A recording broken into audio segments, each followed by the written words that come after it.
Hi there, if you're a human being that's been around for any length of time, then I know you've had the experience before of feeling overwhelmed. And I know that does not feel good at all. So I want to share with you my two-step tool to combat overwhelm no matter what's going on in your life. So whether you feel overwhelmed on a regular basis or it's something that happens when you're trying to accomplish a lot of things at once, if you let yourself stay overwhelmed, you're likely costing yourself in at least two areas. One, in productivity. So let's say that when you react to feeling overwhelmed, you tend to shut down completely, which some people do. Then you're not being productive at all, right?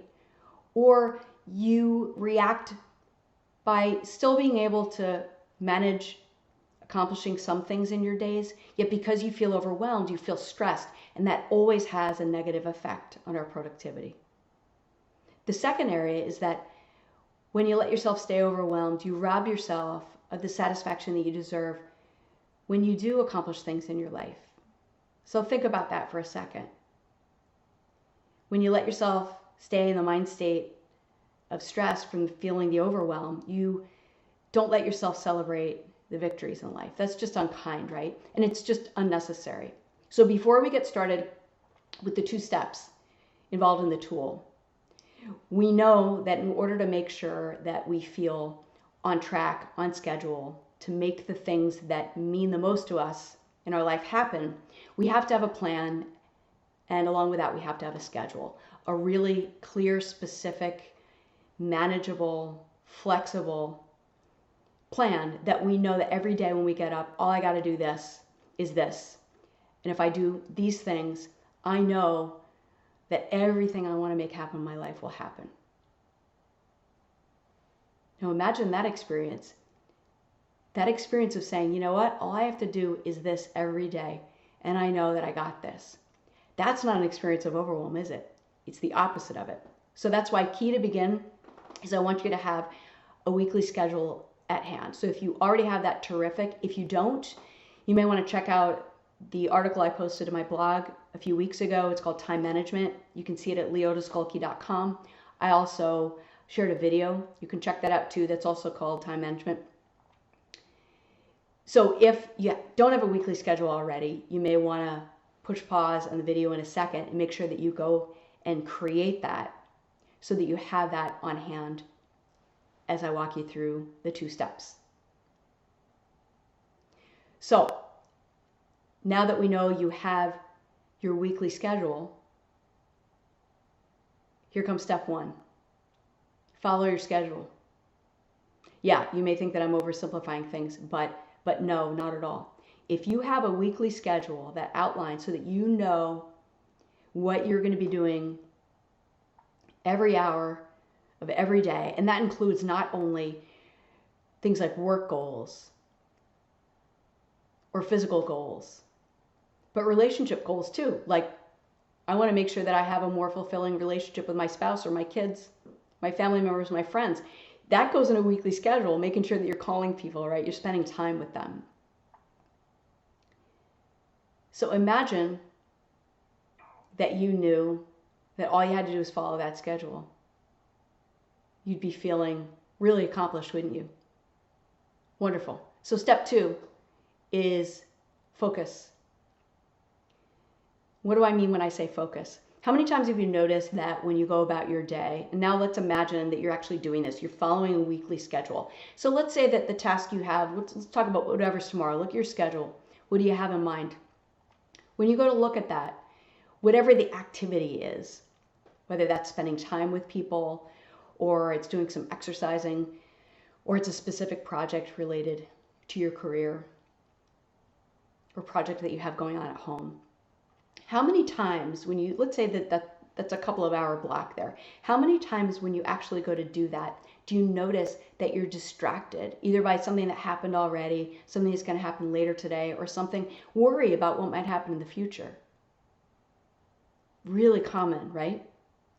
So imagine what it would be like if instead, let's say you've got that couple hour block, if you stayed in the moment, trusting that I can be here doing this. That's all I need to do. Imagine that you did that as you moved through your days, staying completely present and focused, knowing that step by step, all I got to do is this, and I'm going to have the life of my dreams. I know it kind of sounds too easy, but I promise you, so many people have this lacking in their life. And the neat thing about it, which is what I look forward to you having when you put this into practice, is the freedom you're going to have, because it lets you enjoy the moment. Remember that satisfaction I was talking to you about before? You wouldn't believe what it feels like. And I know this because this was something that I developed in my own life, and it has changed everything. That, in terms of working on something, and you know that all I have to do is this, you actually get to be really connected to it in the moment, no matter what it is. The last thing I want to say about it, along with the focus, is a key part of you focusing is, let's anticipate that it's going to be tough for you to do, because it is. A lot of people, before they've really mastered the art of focus, they're not really sure what to do in the moment when they get distracted. So this is all you got to do. You know that I'm about the use of language a lot in our lives, the power of it. So imagine that you're doing that chunk of time that's a few hours. Let's anticipate that you're going to notice that you're going to start to have thoughts come into your mind. Oh, I'm doing this now, but I got to do that later. I'm doing this now, but oh, what about that thing I did yesterday I haven't heard back from the person I sent it to? That's not focusing. What would it be like if instead you used language like, I'm working on this right now. It's all I got to do.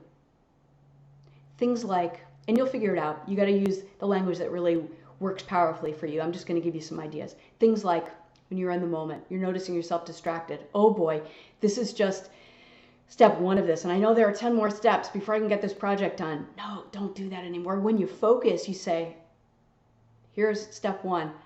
I got this. This is manageable. I got a couple more hours. This is something that I can achieve today. All I have to do is focus on this right now, and everything else is going to line up, and I'm going to have everything that I want in my life. Imagine how that would feel for you. Yeah, it sounds too good to be true, but it's not. And I'm excited for you. I want you to do this. I really, really want you to do this. I'd love to hear how you make out with it. You can see how to reach me in my website. Because my wish for you is that if you put this in place, follow a schedule, and focus, is that you'll enjoy what I know a lot of other people who've used this enjoy, which is they not only are more productive and effective than ever, but because they don't feel overwhelmed anymore, instead, they feel that sense of calm, that, oh, all I got to do is this thing right now and everything's going to be fine. They get to not only be so much more effective, but they get to enjoy the ride of their life. So that's my wish for you. Let me know how you make out. Take care.